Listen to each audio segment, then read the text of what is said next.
தமிழகத்தில் வரும் ஜூலை 1ஆம் தேதி முதல் மின் கட்டணத்தை 3.16% உயர்த்துவதற்காக மின்வாரியம் முடிவு செய்துள்ள நிலையில், இதற்கான கட்டண விகிதங்கள் குறித்து மின்சார ஒழுங்குமுறை ஆணையம் தயாராக வைத்துள்ளதாகவும், இது குறித்த அதிகாரப்பூர்வ அறிவிப்பு ஓரிரு நாட்களில் வெளியாகும் என்றும் கூறப்படுகிறது. தமிழகத்தில் பொதுமக்கள் பயன்பாடு, தொழிற்சாலைகள் மற்றும் தொழில் நிறுவனங்களுக்கு தேவையான மின்சாரத்தை தமிழ்நாடு மின்சார வாரியம் வழங்கி வரும் நிலையில், இதற்கான கட்டண நிர்ணயம் செய்யும் உரிமையை தமிழ்நாடு மின்சார ஒழுங்குமுறை ஆணையம் வைத்துள்ளது. மின்கட்டணம் உயர்வு உள்ளிட்ட பல அறிவிப்புகள் இந்த ஆணையம்தான் வெளியிட்டு வருகிறது. இந்த ஆணையம் தமிழகத்தில் ஆண்டுதோறும் மின் கட்டணத்தை உயர்த்துவதாக கடந்த 2022ஆம் ஆண்டு அறிவித்தது. அதன்படி கடந்த 2022ஆம் ஆண்டு செப்டம்பர் மாதம் தமிழகத்தில் 10 முதல் 52% வரை மின் கட்டணம் உயர்த்தப்பட்டது.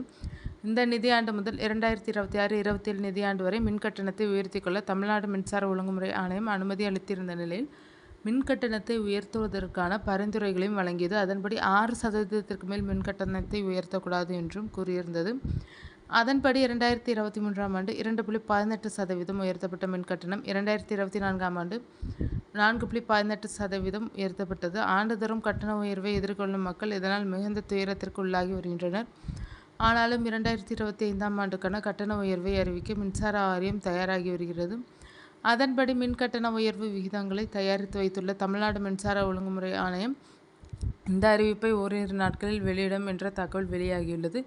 இந்த ஆண்டு ஏப்ரல் மாதம் நுகர்வோர் குறியீட்டின் 3.16 உள்ளதாக மே மாதம் மத்திய அரசு அறிவித்த நிலையில், அதை வைத்து 3.16% மின் கட்டணத்தை உயர்த்த தமிழக அரசு திட்டமிட்டுள்ளதாகவும், அதன்படி பார்த்தால் வீட்டு பயன்பாட்டுக்கு ஒரு யூனிட்டுக்கு 15 முதல் 37 காசுகள் வரை மின் கட்டணம் உயரும் என்றும் கூறப்படுகிறது. கடந்த ஆண்டு 4.83% வரை மின் கட்டணம் உயர்த்தப்பட்ட நிலையில், இந்த ஆண்டு 3.16% என சற்று குறைவாக உயர்த்தப்பட்டுள்ளது.